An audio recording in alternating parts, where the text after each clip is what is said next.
No, I don't tell anything to you. I don't tell anything. Come on, come on. Help! Help! Crash.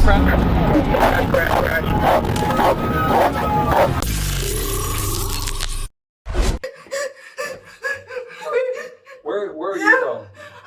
Alabama. Where is she from? Los Angeles. Well, listen But I'm with her. Listen to me. On March 11th, 2025, police responded to a hotel to remove two women from the property, initiating an unexpected commotion. However, instead of complying, one woman immediately became defiant, insisting they weren't loud and had never received a warning from the hotel. The situation rapidly escalated, transforming a simple request into a dramatic and absurd argument, as she persistently challenged the officer's authority in Florida law. I'll put you in front of the gate. I'll put you in trust, take you to jail. You being trespassed now. Just stop. At this point, Despite Officer Owen's calm explanation that the hotel had the right to ask guests to leave at any time, the woman stubbornly refused. She cited Alabama law, arguing a formal trespass notice was required.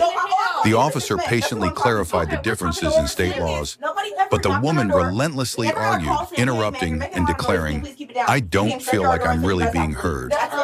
This verbal exchange ramped up both the humor and the tension of the situation. Let me stop you right there. Okay, can I say something, You will. please? Let me stop you right there before you progress, right?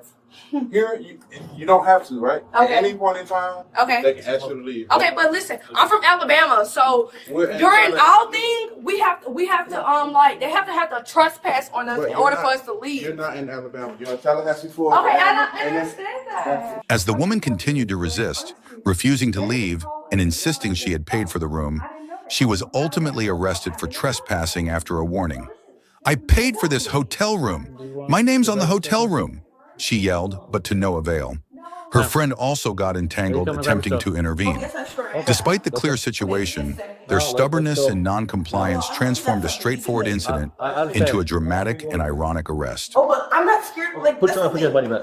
you're not understanding. You're like, under what arrest. I'm saying. Stop. But I'm not. What am I Stop. under arrest for? Trespassing after warning. But that's the thing. I paid for this hotel room. My name's on the hotel room. So give me 1 second to grab my things. Stop. You're under arrest. Handcuffed and escorted from the room, the woman continued to argue, demanding her Miranda rights and insisting she wasn't making noise. Okay. The officer patiently reiterated Florida law. Hotel owners can request guest leave at any time. Ultimately, both women were arrested for trespassing and resisting arrest. The incident highlighted the consequences of defying lawful commands, but it also leaves us wondering, did they learn anything from this memorable After night? one, you said? Warning. Oh, after a warning. Yes. Oh, I wasn't warned. Unfortunately, I wasn't warned that I was making noise or I was trespassing. That's fine. That's not fine.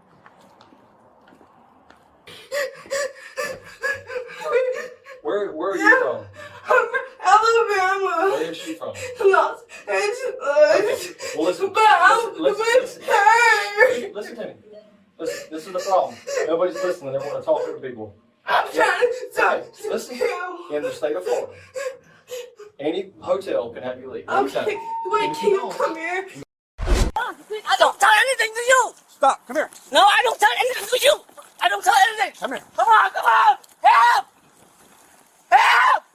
On July 31st, 2024, an ordinary morning took a chaotic turn when an officer pulled over a vehicle for speeding in a construction zone. "You were going 52 in a 35, the officer stated, adding violations for no seatbelt and cell phone use.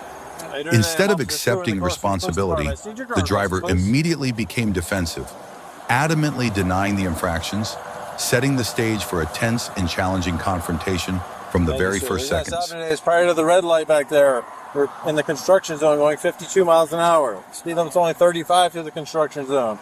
Also, you got to be wearing your seatbelt. You can't put it on. No, I put it down, but actually, usually my hand and when. Why would you take your seatbelt off? Oh, because that's my hand is normal when you stop the car and that's Okay. Yeah. So normally you go 52 miles an hour through a construction zone? yeah, because I try to look at RTS and. Okay, you can't use your phone in a construction zone either. That's illegal. Yeah. So no phone, no speeding. All right, give me 1 minute. After being cited for speeding, the driver launched into a heated argument with the officer. He vehemently disputed the radar reading, demanding the officer show me the proof and insisted he wasn't on his phone. The exchange quickly devolved into a furious verbal battle, with the driver repeatedly challenging the officer, even yelling and refusing to accept any explanation. This stubbornness quickly pushed the situation to a boiling You told point. me you're on your phone, so you could have been looking at your phone. My phone, I put it, I said, I'm not looking over here, I'm just moving. But you're looking at it, you're not paying You attention know, to it. I'm paying attention because I'm not paying attention. But can you show me that one? It's not right. Okay, You can show me that. No, you can show me that one. If you're gonna have me speak like that. You have to show me the I'm driving that speak. Okay, there's nothing to show you, No, right? no, not to show me how. If you're gonna write up, so how many? How do I know? You can go to court and you can. No, it's around. No, it's not court. No. Oh my God. As the driver continued to resist, refusing to cooperate and attempting to evade questions, the officer's patience wore thin. "You're about to go to jail," the officer warned.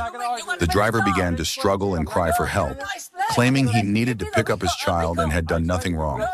Despite being restrained, he continued to resist, wailing dramatically, creating a scene that was both absurdly humorous and pathetically desperate. You're about to go to jail. Come here. Come here. No. You want to play games? No. I'll go home. I'll go home. What do I do? I go You home. want to play games? Stop. No, You're going to jail now. I don't tell anything to you. Stop. Come here. No, I don't tell anything to you. I don't tell anything. Come here. Come on. Help! Motor 4, show me a 94, please. No, I don't tell anything. No, I gotta pick up the kid. I gotta pick up my kid. Stop. No, I gotta pick up my kid. Come on.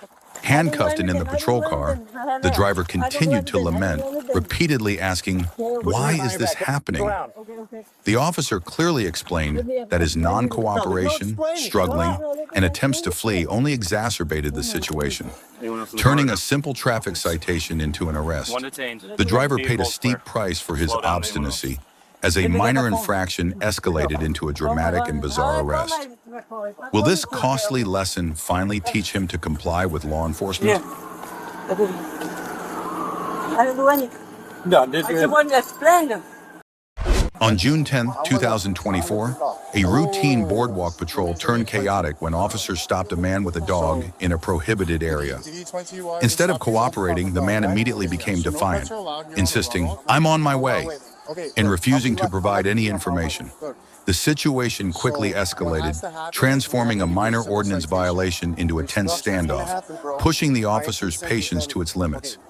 This was the opening act of an unbelievable power struggle between law enforcement and blatant non-compliance. You will go to jail for obstruction. We don't want to do that. You want to take me to jail? We don't want to take you to jail. They're not going to be happy with that. Can I take them? Hold on. My dog. They're not going to be happy with that. All right, right here. Higher ups aren't going to be happy with this. I'm telling you that right now. I'd like to be on my way. Okay. I'd like to be on my way. Your job, you're on your way. I would like to be on my way like now. So give us your information and we'll let you go. Nothing. No information given. I don't give my information.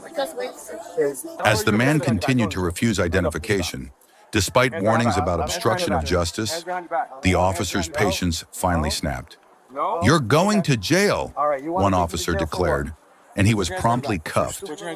Even in handcuffs, the man persisted in derogatory remarks, calling the officers silly. Despite all attempts to explain the nuances of the violation, he stubbornly maintained he'd done nothing wrong, turning the situation into a ridiculous and frustrating spectacle of legal illiteracy. Okay, give us a second. Well, you're in handcuffs, I'm not, right? So you're going to jail, I'm not. Period in the story. You guys are just... For what? For what? Silly, bro. You guys are silly. That's all I gotta say. Silly. The silly one? You gotta just comply with their request. Are silly, bro. And you don't want to. You guys are silly. So no problem. You guys are silly. Whatever. Okay. Cool. Ultimately, the man was taken into custody, maintaining his uncooperative stance.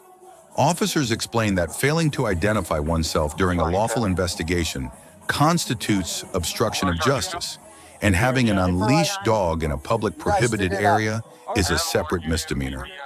He was arrested for obstruction of government operations and resisting arrest. The incident served as a costly lesson for the defiant individual in a testament to the officer's composure and determination in enforcing the law. Is that your wife?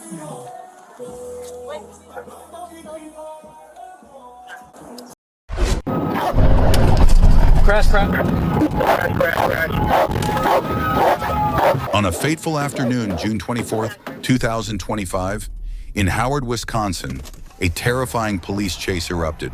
As officers shouted commands, Diamond frantically pulled a child from the back seat, while Quindrell, the driver, quickly slid into the driver's seat and sped off. Diamond, with a baby in her arms, then ran in front of the speeding squad cars, attempting to block them. It was the chaotic and dangerously dramatic start of a nightmare, engulfing everyone in its wake.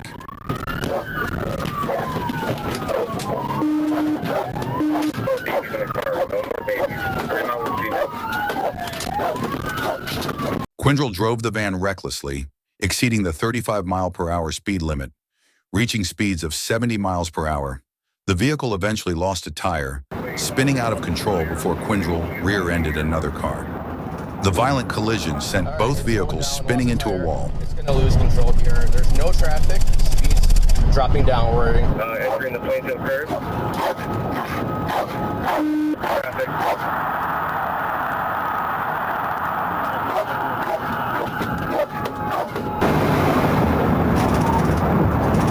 Front passenger tires. Crash. The occupants of the struck vehicle, including children, suffered significant injuries, with some losing consciousness. It was a horrifying and chaotic scene where one person's recklessness endangered multiple innocent lives. You guys work on the kids, I'll work on her, okay? Okay. All right. Señora. Look at me. Señora, you're gonna stay here. Te vas a quedar aquí, okay, señora? Do you guys speak English? Okay. No, they don't speak Spanish. Definitely not Spanish. Okay. Can you tell me what hurts? You're being very bad. What hurts? Chest? Okay. Driver's alert and... After Quindrell was apprehended, officers discovered a 9mm magazine focus on with stopping 24 traffic, rounds in getting its it off pocket. on hold.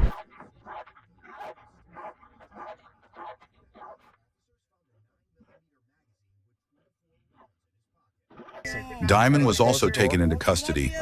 During her interview, Diamond insisted she barely knew Quindrell, claiming she'd only met him on Facebook for a ride to her appointment. However, messages on her phone hinted at her involvement in selling Suboxone. The conflicting statements, combined with the evidence found, painted a troubling picture of their relationship and criminal activities. I don't even know him. Are there any weapons in the car? I don't know, sir. I swear to God on my child, he literally just... I met him on Facebook. I asked him for a ride to take me to my appointment. He asked me, do I have my license? I said, yes, I have my license. He said, okay, well, can you drive? This is my whole daughter. Okay, I understand that. Despite Diamond's initial denials, booking room surveillance footage later showed her and Quindrell expressing intimacy, contradicting her interview claims. What's his nickname, man? Quindrell was charged with serious felonies, including second-degree recklessly endangering safety, fleeing an officer causing injury, and misdemeanor operating while revoked. Diamond also faced felony charges for second-degree recklessly endangering safety, neglecting a child, and misdemeanor resisting, obstructing an officer. Both were held on substantial cash bonds. This incident serves as a grim example of how reckless decisions and dishonesty can lead to severe consequences, not just for the individuals involved, but for innocent lives caught in the crossfire. Do you mind if I look